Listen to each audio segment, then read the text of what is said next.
This is the unit number 2.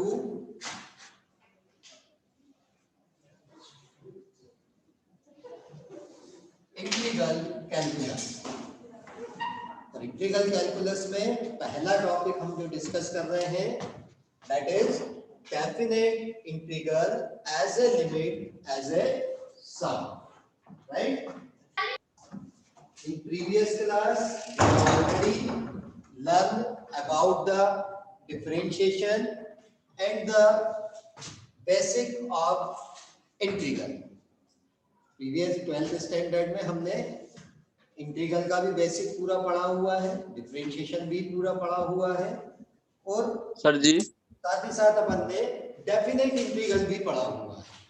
लेकिन hello sir जी, वहाँ पे इंटीग्रल पढ़ा वो हमने केवल डायरेक्ट वे में कि किसी भी फंक्शन को दिया हुआ है उसका स्टैंडर्ड फार्मूला आपको मालूम था, जैसे x की पावर n को इंटीग्रेट करना है, फार्मूला आपने अप्लाई कर दिया x की power n+1 upon n+1, but वो x की पावर n+1 अपॉन n+1 आया कैसे? उसी का उल्टा अगर मैं बोलूं कि आपसे कहा कि find the d/dx of x to the power n, तो आपने लिख दिया n x की पावर n-1, और अगर मैंने पूछ लिया इसका प्रूफ तो आपको बता सकते हो, ठीक है, बता सकते हैं ना कि with the help of first principle of derivative we can prove this result. लेकिन इंटीग्रल में आप कर सकते हो क्या कि अगर मैंने कहा इंटीग्रल x स्क्वायर का आप करके दिखाएं दैट इज x³ 3, ठीक है, और इसमें भी मैंने आपको लिमिट्स दे रखी है a to b, है ना, ये डेफिनेट इंटीग्रल हो गया।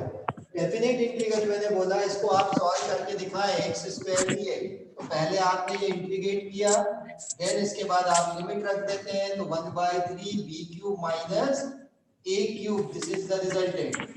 ये आपने क्या किया? डायरेक्ट यूज किया। लेकिन ये आया कैसे? अगर आपको x² का डायरेक्ट फार्मूला इंटीग्रल का नहीं मालूम था, हम तो कह रहे हैं वो फार्मूला होता ही नहीं है, तो ये कैसे आएगा? जैसे आपने यहाँ तो कह दिया by using first principle of derivative we can prove this result, but integration in integral you can't say how is it possible. So in the first topic we will discuss on this, that is called definite integral as a limit of sum, or it is a basic concept or basic formula for the integral as like first principle of derivative। जैसे आपने बताया ना कि first principle of derivative से हम limit की help से standard formulas को प्रूफ कर सकते हैं, वैसे ही अब हम यहाँ क्या कर रहे हैं कि किसी भी डेफिनेट इंटीग्रल को इंटीग्रल के बेसिक फार्मूले से हम कैसे प्रूफ कर सकते हैं, जिसको अपन नाम क्या देते हैं? Definite integral as a limit as a sum. ठीक, तो डेफिनेशन चाहे तो नोट करना हो तो नोट कर सकते हैं। Let f of x be a, कोई भी अपन ने सपोज किया late f x be a single valued, f(x) be a single valued continuous function defined in a open interval ab। f(x) क्या है? f(x) be a single valued continuous function and it is defined in a open interval ab where a is less than b, ठीक है, a is the lower and b is the upper, ठीक है, where a is less than b, and let this interval ab divided into n equal parts। मैंने क्या किया? इस interval को n equal parts में डिवाइड किया, ठीक है, कह सकते हैं a से a1 a2 a3 a4 a4 a5 a6 up to an-1, और लास्ट में क्या आ गया b, तो अपन ने उसको क्या किया है? n इक्वल पार्ट्स में डिवाइड कर दिया। Each part length is small h। अगर अपन ने कहा a, फिर दूसरा मेरा जो पॉइंट था a1, तो इन दोनों के बीच की डिफरेंस जो है या लेंथ है वो कितनी है? स्मॉल h के बराबर है। और this is b minus of a, ठीक है, या ये कहते हैं h is equal to b minus a upon n, क्योंकि आपने क्या किया, इस ए बी इंटरवल को n इक्वल पार्ट्स में डिवाइड किया, ठीक है, और हर एक पार्ट जो था उसकी लेंथ कितनी थी, h के इक्वल, h हम ऐसे फाइंड कर सकते हैं।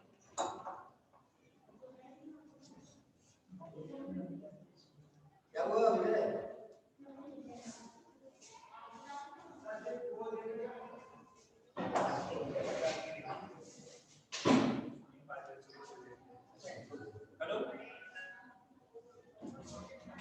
चले जाओ थोड़ी देर, इधर तो आया 200 पैसे 5 मिनट तक दो ना, उसके बाद ऐसे ही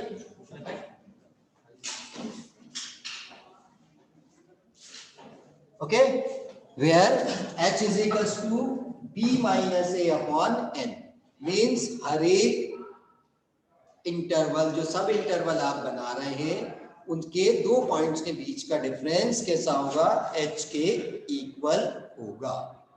then the integral a to b, then the integral a to b function fx dx is equals to limit n tends to infinity h into function of f of a plus h plus f of a plus 2h plus up to dash dash f of a plus n minus 1 into h. Then the integral limit a to b function fx dx is equals to limit n tends to infinity h function of f of a plus h, f of a plus 2h plus up to dash dash f of a plus n minus 1 into h, where when n tends to infinity, h tending to 0 and n into h tends to b minus of a. When n tends to infinity, then h tending to 0 and n into h tends to b minus of a, ठीक है, means कहने का मतलब यह हुआ, जब n infinity की ओर converge होगा, यानी n कैसा होगा, बहुत बड़ी टर्म होगी, then h is equal to b minus a upon n से अगर हम उसको सॉल्व करें तो ये टर्म कैसी होगी, बहुत स्मॉलेस्ट होगी, it means it nearest to 0, means it is converge to 0। और अगर यहां से मैं n into h की वैल्यू निकाल लूं तो n into h is equal to क्या जाएगा, b माइनस ऑफ a के इक्वल आ जाएगा, एंड nh टेंडिंग टू क्या आ जाएगा, b माइनस ऑफ a आ जाएगा। So this is the called basic formula for the definite integral, ठीक है, और इस फार्मूले की हेल्प से अपन किसी भी डेफिनेट इंटीग्रल को सॉल्व कर सकते हैं, ठीक है, यानी अब हम उसका स्टैंडर्ड फॉर्म क्या है वो हम इजीली यहां से सॉल्व करके दिखा सकते हैं, ठीक। देखें, इसी पे बेस अभी अपन कुछ एक प्रॉब्लम सॉल्व करेंगे। The first problem is find the integral of limit a to b, question 1, solve integral a to b fx d is e to the power x dx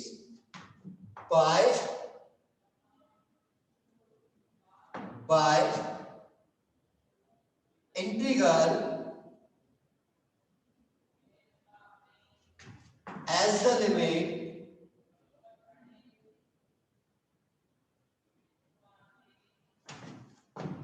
of sum, ठीक है। e की power x का integral solve करना है limit a और b के बीच में, लेकिन डायरेक्टली नहीं करना है। डायरेक्टली आप कैसे करते हो, e की पावर x को इंटीग्रेट कर दिया और लिमिट सब्स्टिट्यूट कर दिया, आंसर हो गया। वैसे नहीं करना है, उसने क्लियर बोला है as a limit as a sum से आपको सॉल्व करना है, या कह सकता है solve by definition. Solve by definition भी बोला है, तो भी अपन किससे करेंगे, as a limit as a sum formula से ही सॉल्व करेंगे, राइट। तो इसके लिए सबसे पहले मेरी नीड क्या है, कि मेरा फंक्शन क्या है, तो अपन सॉल्यूशन में देखते हैं। हियर द गिवन फंक्शन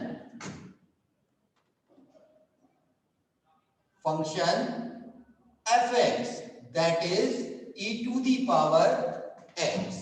जो फंक्शन है आपका वो क्या गिवन है, e की पावर x के इक्वल गिवन है। लेकिन अपने को रिक्वायरमेंट किस किस की है, कि अपने सॉल्यूशन में हमको जरूरत किसकी पड़ती है, सबसे पहले f of a, then f of a plus h, f of a plus 2h and so on, ठीक है ना।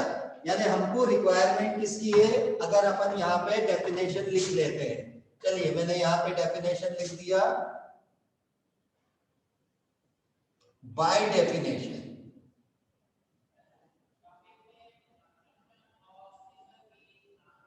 डेफिनेशन क्या है अपनी, integral a to b function fx dx is equals to limit n tends to infinity at f of a plus f of a plus h, f of a plus 2h plus and so on, f of a plus n minus 1 into h. This is the definition or this is the basic formula for definite integral. तो यहां मेरी requirement क्या है, first we have to find f of a। f a क्या होगा, means fx अगर e to the power x है, then f of a अपना क्या आ जाएगा, e to the power a के equal. Then f of a plus h means x replaced by a plus h, then this is e to the power a plus h. Then next f of a plus 2h means x replaced with a plus 2h. In the same manner, if f x replaced by a plus n minus 1 into h,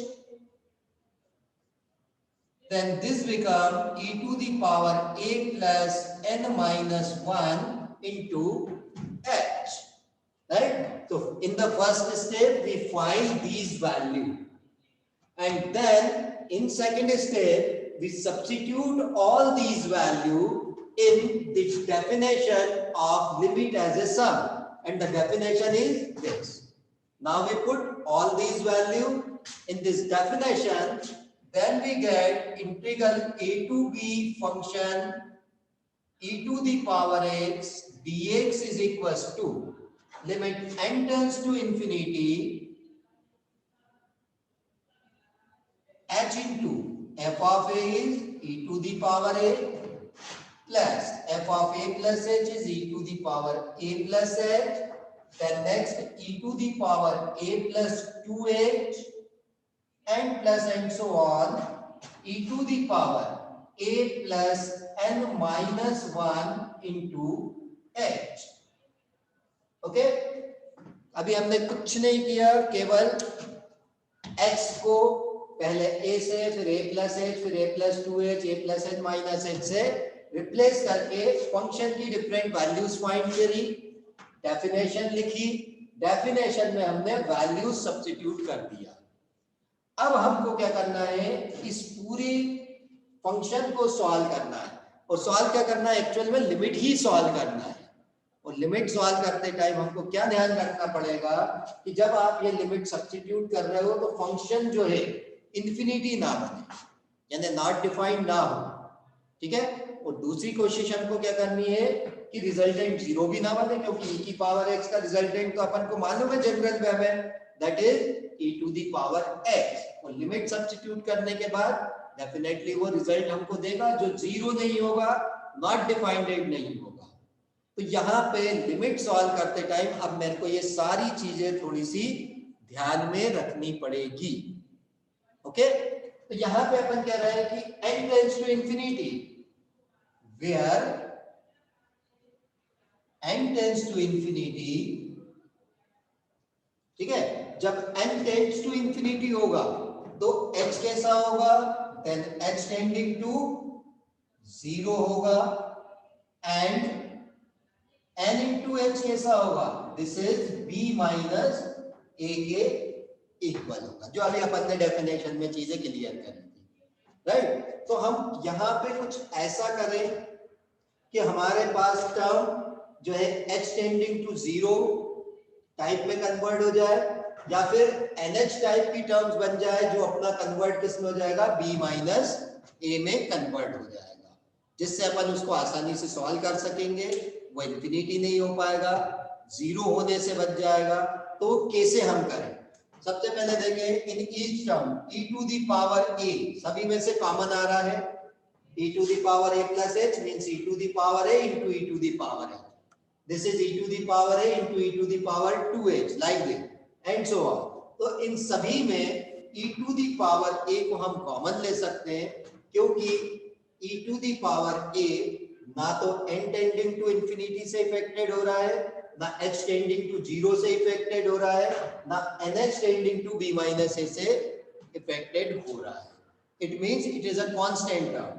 तो सबसे first मैंने क्या किया, e to the power a इन सब में से common ले लिया, देन मेरे पास क्या बचा, limit n tends to infinity h into, यहां से बच गई मेरी first term 1 plus e to the power h, e to the power 2h and so on e to the power n minus 1 into h, right.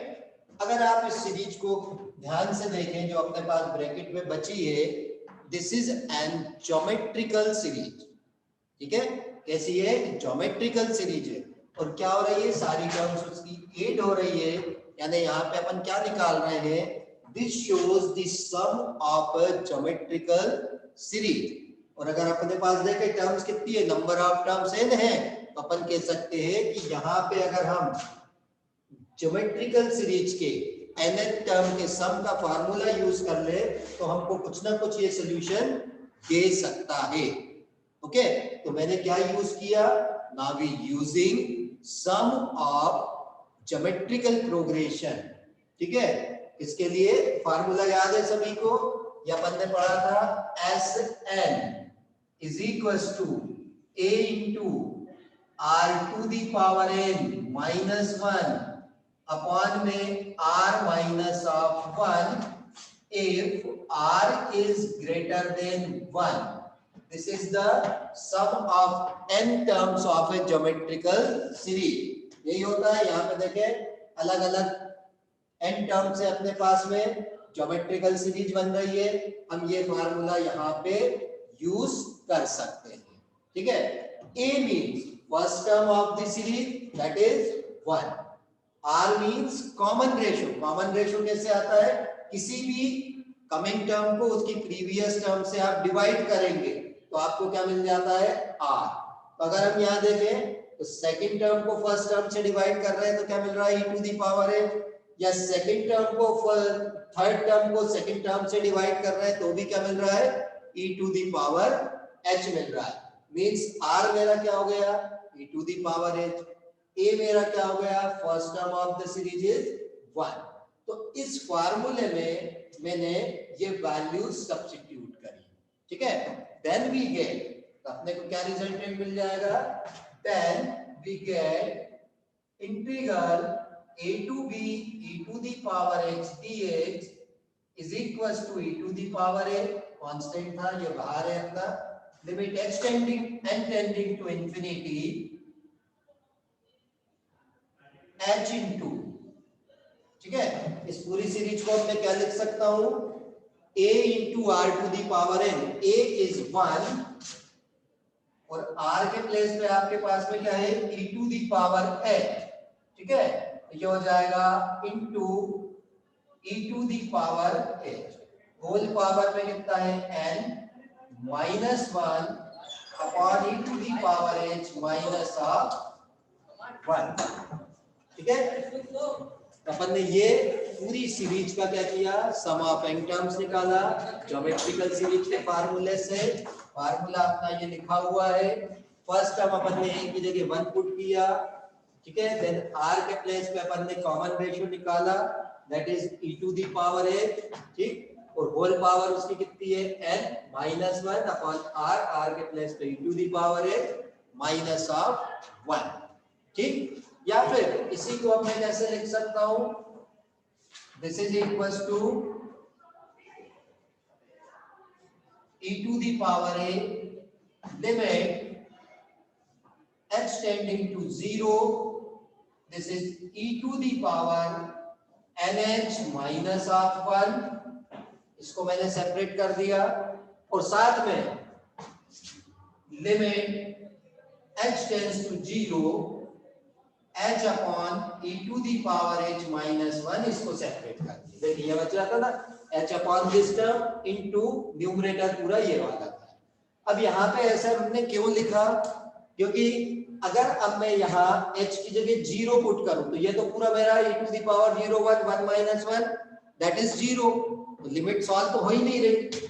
लेकिन मैंने यहाँ पे nh क्यों बनाया, क्योंकि आपने यहाँ पे लिमिट्स में क्या लिखा है, जब h 0 को कन्वर्ज करेगा तो nh किसको कन्वर्ज करेगा, b माइनस a, यानी यहाँ पे मैं e to the power n h के प्लेस पे मैं क्या पुट कर सकता हूँ, b माइनस ऑफ a, इसलिए मैंने वहां पे nh क्रिएट किया, right. So this become e to the power a, यहां से क्या बचा, e to the power b minus a minus of 1, ये h, ठीक, जो NH था वो किससे रिप्लेस हो गया, B माइनस ए से, यानी B माइनस ए से रिप्लेस हुआ तो वो 0 होने से बच गया।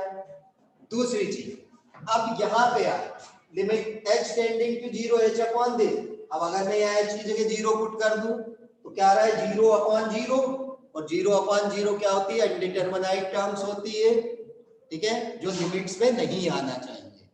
तो अब इसको 0 होने से मैं कैसे बचाऊं, अगर वो 0 हो गया तो ये पूरा रिजल्टेंट 0 है ना, तो 0 या अनडिटरमिनाइट टर्म से बचाने के लिए हम क्या करते हैं, एल हॉस्पिटल रूल यूज करते हैं लिमिट में, ठीक है। एल हॉस्पिटल रूल क्या कहता है कि अगर आप यहाँ पे ये लिमिट सब्स्टिट्यूट कर रहे हो और फंक्शन पूरा अनडिटरमिनाइट हो रहा है, अनडिटरमिनाइट मींस या तो इंफिनिटी अपॉन इंफिनिटी बन रहा है, या 0 अपॉन 0 बन रहा है, या इंफिनिटी इंटू इंफिनिटी बन रहा है, या इंफिनिटी इंटू 0, इस टाइप की जो टर्म्स होती है दे आर कॉल्ड अनडिटरमिनाइट टर्म। तो अगर ऐसा कुछ वहां हो रहा है तो उससे बचाने के लिए हम क्या करते हैं, एल हॉस्पिटल रूल लगाते हैं। एल हॉस्पिटल रूल में हम क्या करेंगे, जो न्यूमरेटर है वो न्यूमरेटर के प्लेस पे ही डिफरेंशिएट होगा, जो डिनोमिनेटर है वो डिनोमिनेटर के प्लेस पे डिफरेंशिएट होगा विद रिस्पेक्ट टू वेरिएबल, जो भी यहाँ क्या है आपका वेरिएबल h है, तो न्यूमरेटर क्या है h का h के रिस्पेक्ट में डिफरेंशिएशन न्यूमरेटर में, डिवीजन फार्मूला नहीं लगेगा, राइट। तो यहाँ पे मैंने क्या किया, this is limit h tending to 0, d by d h किसका कर दिया, h का, अपॉन में d बाई डी एच किसका निकाल दिया, e की पावर h माइनस 1 का, ये किससे किया, by L hospital rule, L hospital rule लगाया जिससे मेरे को ये टर्म्स मिल गई, ठीक है। यानी रिजल्टेंट मेरे पास क्या बचा, e to the power a e to the power b minus a minus 1 into limit h tending to 0, यहाँ h का डिफरेंशिएशन किया विद रिस्पेक्ट टू h, कितना बचा 1, यहाँ e to the power h का डिफरेंशिएशन किया तो क्या जाएगा, e to the power h, और 1 का डेरिवेटिव कितना हो गया, 0। अब अगर हम यहाँ पे ये लिमिट सब्स्टिट्यूट करें तो क्या हमारा रिजल्टेंट अनडिटरमिनाइट हो रहा है? क्या 0/0 बन रहा है? क्या 1/0 बन रहा है? क्या 1/∞ बन रहा है? नहीं बन रहा। यानी हम ये कह सकते हैं अब हमारी लिमिट एक्चुअल में सॉल्व हो रही है।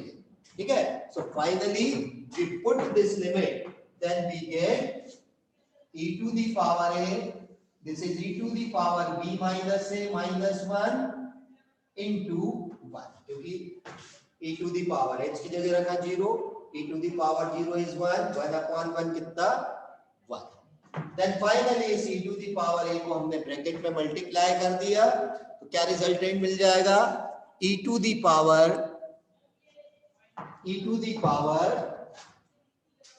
कितना बचेगा? a plus b minus a, minus a plus a cancel हो गया, क्या बचा? e to the power b, then minus इस e to the power a का 1 में मल्टीप्लाई किया तो कितना आ गया? e to the power a। so this is the resultant। यही होगा ना अगर आप डायरेक्ट करोगे इसका इंटीग्रल, क्या आ जाएगा? e to the power x, तो लिमिट रखोगे, पहले अपर लिमिट रखोगे तो e to the power b, फिर लिमिट लोअर रखोगे तो minus e to the power a। तो ये आपका रिजल्टेंट कहलाएगा। ठीक, तो ये अपन ने क्या किया?